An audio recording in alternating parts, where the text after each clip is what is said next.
केवल गंगा जी का नाम ले लेने से, एक लोटा जल शंकर भगवान को आज समर्पित कर देने से, या गंगा जल का एक जरा सा छींटा शरीर पर पड़ जाने से 10 पापों से मुक्ति मिल जाती है। दशहरा का मतलब है 10 पाप से मुक्त हो। पहला पाप है किसी के घर का बिना पूछे कोई सामान उठाकर हमने भोग कर लिया हो, तो उस पाप से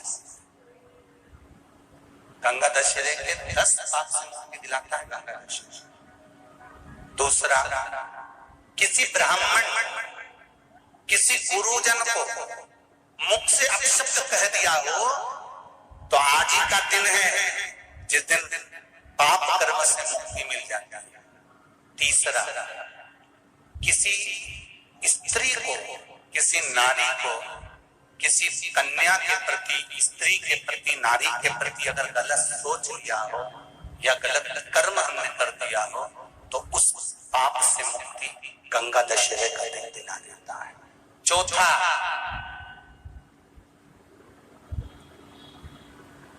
रजो धर्म धारण करने वाली नारी, रजस्वला स्त्री के हाथ का बना हुआ अगर हमने भोजन ग्रहण कर लिया है, तो आज गंगा दशहरे का दिन ही ऐसा रहता है जिस दिन उस पाप से हमें मुक्ति मिलती है। पांचवा, किसी के यहाँ सूतक जानते हो या सावड़। सूतक का मतलब होता है किसी के यहाँ कोई मर गया और उसके यहाँ का तुमने भोजन या पानी ग्रहण कर लिया। सावड़ का मतलब होता है किसी के यहाँ बच्चा हुआ, तुम्हें मालूम नहीं था, उसके घर का 8 दिन का 10 दिन का तुमने भोजन या पानी ग्रहण कर लिया। सूतक या सावड़ का भोजन या अन्न पानी ग्रहण कर ले, तो 5वें नंबर का गंगा दशहरे का वर्णन करता है कि 5वां पाप, इस पाप से भी लोगों को मुक्ति मिल जाती है। 6ठे नंबर का वर्णन आया, किसी मंदिर की जगह पर या धर्म की जगह पर अपने अपना कब्जा कर लिया हो या धर्म की जगह को अपना बना लिया हो, तो उस पाप से मुक्त होने का एक साधन 6ठे नंबर का। 7वें नंबर का,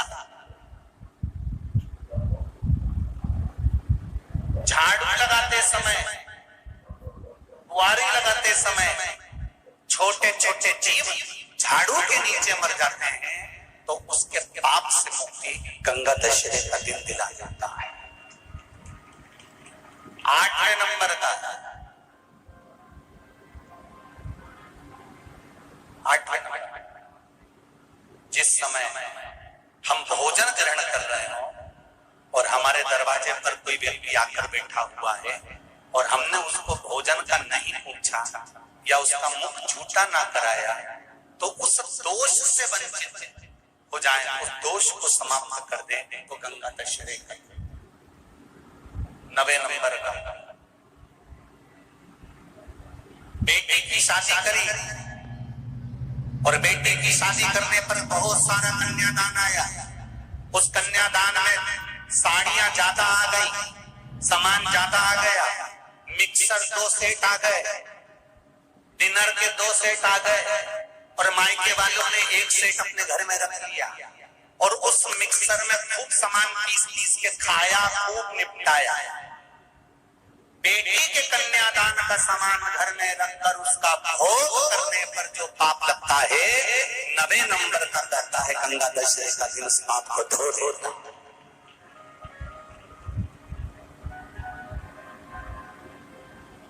10वें नंबर का महाराज, यदि किसी तीर्थ में जाकर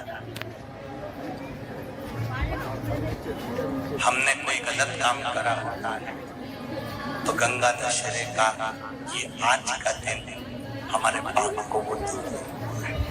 ये गंगा दशहरे के 10 पाप को धोने के लिए मात्र एक दिन है गंगा दशहरे का दिन। आज के दिन जो शिव जी को जल चढ़ाता है, शंकर भगवान कहते हैं भले उसने गंगा जल डाला नहीं डाला, पर मेरे ऊपर जब जल चढ़ाता है, शिव जी कह देते हैं आज के चढ़े हुए जल को मैं गंगा जल बना देता हूँ। आज गंगा दशहरे का खूब भजन करो, दान करो, पुण्य करो, सत्कर्म करो, नाम जाप करो, नाम स्मरण करो। एक छोटा सा प्रैक्टिकल है, आप करके देखेंगे तो बाबा कुबेर भंडारी वैसे ही भंडार भर देगा। थोड़ा सा प्रयास, अगर आपके सबके घर में गंगा जल है तो एक प्रयास करके देखिएगा। कोई कार्य के लिए आप जा रहे हैं और वो कार्य अटक रहा है, नहीं हो रहा, बहुत प्रयास कर लिया, बहुत दिन से लगे हुए कि ये काम होना ही चाहिए, ये काम बहुत जरूरी और होना ही चाहिए, नहीं हो रहा। एक कटोरी में गंगा का जल निकाल लीजिए और कटोरी में गंगा का जल निकाल कर तुम्हारे घर में एक सिक्का पड़ा हो, 1 रुपया, 2 रुपया, 5 रुपया, कोई सा भी एक सिक्का पड़ा हो,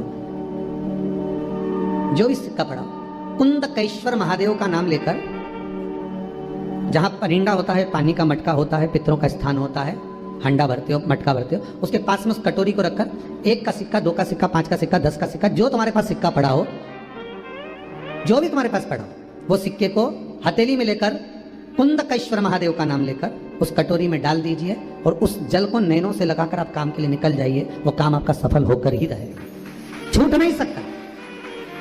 गंगा के जल में वो बल होता है, और आप जो सिक्का डाल रहे हो वो ये समझ कर डालें कि कुंदकेश्वर महादेव को मैं गंगा में स्नान करने के लिए। हमारे यहाँ पहले हमने भी देखा, आपने भी देखा होगा, किसी जब बारिश नहीं होती है या कोई काम अटक जाता है, जब बारिश, तो क्या करते थे पहले के जमाने में कि मंदिर को पैक कर दे, उसमें पानी भर दे शंकर जी के ऊपर। आपने कई जगह देखा होगा, उसमें शिव जी को डुबा, तो किसके लिए डुबाते थे? कुंदकेश्वर महादेव के। ये नियम है कुंदकेश्वर महादेव का। पर आज के जमाने में तो चंपेश्वर महादेव है तो उनको भी डुबा दे, गुप्तेश्वर महादेव है तो उनको भी डुबा दे। ये उनके लिए नहीं है। कुंदकेश्वर महादेव किनका नाम है? जम के बोलिए, कुंदकेश्वर महादेव। ये कुंदकेश्वर महादेव उस कटोरी में, उस बाटकी में सिक्के को, और फिर जब आपका काम हो जाए, आप जिससे मिलने गए हो, जिससे काम की बात करने गए और काम हो गया, तो वो जल ले जाकर सिक्के के साथ, सिक्का तो डालो मंदिर में, कहीं दान पेटी आदि में, और वो जल भगवान कुंदकेश्वर के नाम से शिव जी को समर्पित कर दो। बाबा से विनती करो, बहुत बहुत साधुवाद है बाबा, आपने मेरी लाज रख ली, तेरी कृपा बनी रहे, बस ये सुख मिले। नमस्तुभ्यं श्री शिवाय, नमस्तुभ्यं श्री शिवाय, नमस्तुभ्यं श्री शिवाय, नमस्तुभ्यं। वीडियो अच्छी लगी तो प्लीज़ चैनल को लाइक कीजिए, सब्सक्राइब कीजिए। Thank for watching, thank you. Her her Mahadev, her her Mahadev, her her Mahadev, her her Mahadev.